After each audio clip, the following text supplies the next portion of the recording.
Good evening, Tiger Town. This is Mr. Willis. I hope everyone has had a great fall break. I know I've enjoyed myself. Now it's time for us to jump back in. Here's our weekly edition of the Wbms Weekly News. Let's jump in. So, in academics, this week as our highlight, we want to talk about Mr. Fortner's class. Mr. Fortner is our 7th grade social studies teacher, and before the break, we were taking benchmark tests. I got a chance to go in and they were doing some review using a website called Kahoot. All right, it's a very cool website. Teachers can go in, set up games, and the students can connect to the game with their Chromebook. So they can put their Chromebook in tablet mode, and as you can see, they can answer the questions that come up on the screen. So way to go, Mr. Fortner. We challenge every teacher here to make their lessons engaging and fun so that they can keep the scholars' attention. So Mr. Fortner has done just that. They seem to have had a great time that day, and I really enjoyed seeing the good things going on in that class, and there's many more good things going on that we'll highlight. Okay, so that's our highlight for the week. Way to go, Mr. Fortner. Here's our tidbit. So, parents, are you a good digital parent? As we know, technology is becoming more and more advanced as the days go by, and so it is important for us as the adults in our scholars' lives to be on top of everything that they have access to. So here's just some quick little tips. There's 7 tips there on how you can stay engaged and monitor what your child is doing on their electronic device or on the computer. So number 1, talk with your kids. I'm not going to read each one, but you can read through it. Talk with your kids. Educate yourself. That's number 2. Number 3, use parental controls. And I am going to read that. Set content and time limits on your kids' devices. Routinely check privacy settings on social media and monitor your kids' use in their screen time. A lot of issues that we deal with here at school transpire over the weekend or after hours on social media. And so, parents, if you can, you don't know everything that they're getting into unless you're routinely checking it. Number 4, set ground rules and enforce consequences. So set those rules, and then if they mess up, give them a consequence for it. Number 5, friend and follow, but don't stalk them, okay? Just another way to keep tabs on who they're becoming friends with on social media and the things that they're posting and liking. Number 6, explore, share, and celebrate.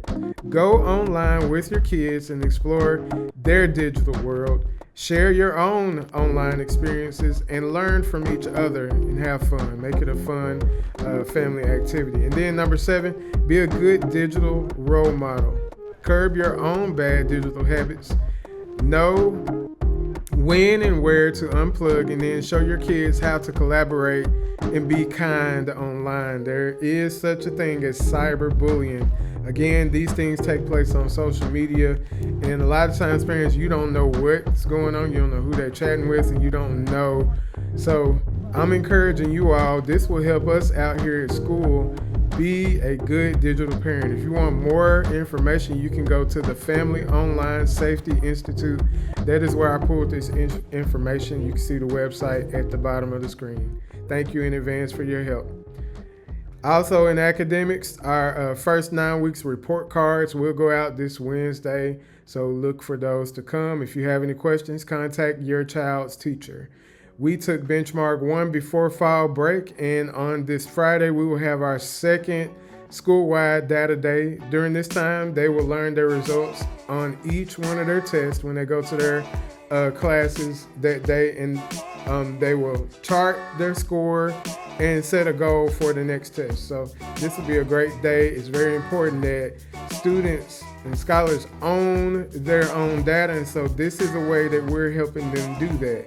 The only way they can own and take ownership of their own data is to know their data and understand the data. And so our teachers are going to take time on Friday to do that. While we're doing that, we will also start Naviance testing. And this is just a career explorations test that we give our scholars in order for us to better plan and prepare them for their future career endeavors. So they will also complete this on Friday. In behavior and attendance, let's look at our weekly attendance rate for the week of September 30th through October the 10th. For that week, school-wide, we had a 95%, almost 96% attendance rate. So that's pretty good, especially for a testing week. Those of you that missed testing, we'll make those up still. But thank you all for coming. Let's try to raise it up to at least 98% this week. Everyone should be back and ready to hit the ground running this week. So let's see what we can do. Chronic absenteeism, we did good. We are beating our AMO. If you can see the bar on the right side says 28.1%. That is our AMO. That is the rate that we do not want to pass for the year. And so right now we're at 21%. That's good. The chronic absenteeism rate will change each week. So way to go, scholars. Remember, to be chronic absentee, you must to be chronically absent, you can not miss over 18 days. If you miss over 18 days, you are considered chronically absent. Okay, so let's keep up the good work. For our October attendance incentive, we do not have one at the moment. We will come back with an incentive here pretty soon. What we're doing now is we're looking at our data and seeing if this is really being impactful. And so we will let scholars know what our next incentive will be in the coming week or so. Okay, so right now we're reviewing our data and we want to make sure we're doing things that really benefit our scholars. So we'll come back to you with an incentive for October. In sports, on Saturday the 19th, we've got baseball tryouts. If you tried out, or if you were on the team, if you were on the team last year, you do not have to try out again.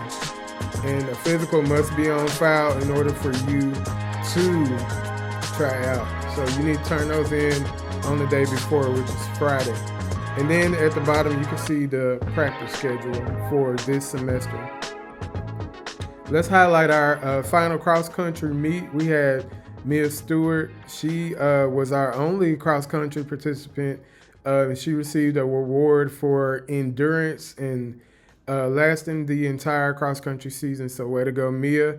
Our tennis team played their last matches in the tournament on October the 2nd, the same day as well. Congratulations to our tennis team members.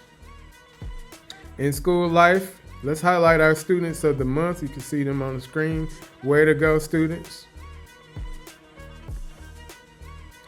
The library apparel fundraiser is still going on. You can buy those up until October the 18th, I believe, and it is a windbreaker jacket with our logo on it. So if you want that, go ahead and make your purchase, get an order form, and turn that money into Ms. Cole or Ms. Jones as soon as possible.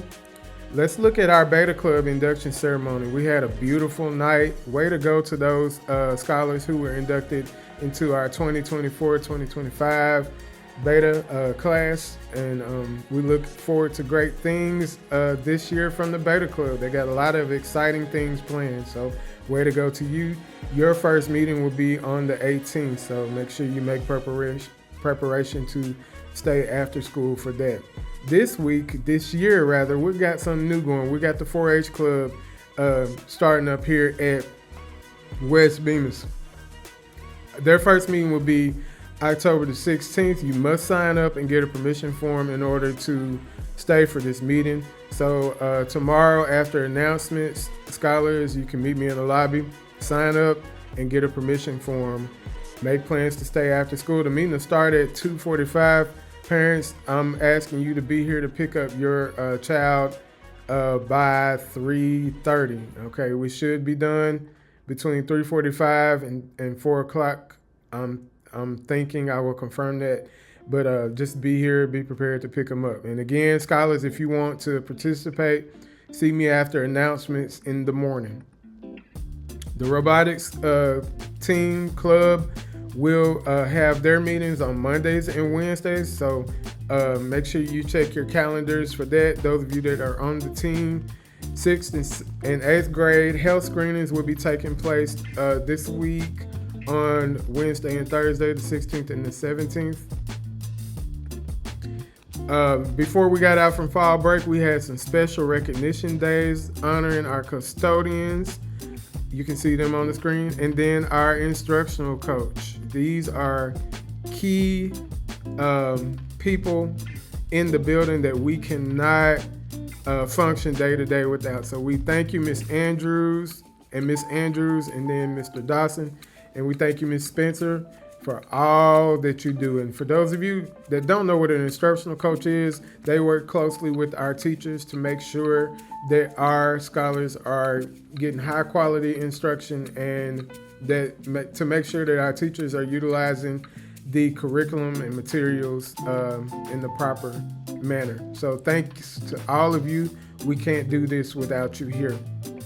And let's take a look ahead. You can see all those important dates. I added November. Guys, we're like almost through a whole semester. And so parents, at this time of year, there's lots of days that we will be out, and we have a short amount of time. So pay attention to all the days and all the important events going on. And the most important thing is that your scholar, your child, be at school as many of the days as possible, because they don't need to miss anything. We will be having a second benchmark coming up before we get out for winter break. So they don't want to miss any instructional time. That's all I have for this week. Thank you all for all you do. Again, I hope you had a great fall break, and I'll see everyone bright and early tomorrow morning. Peace.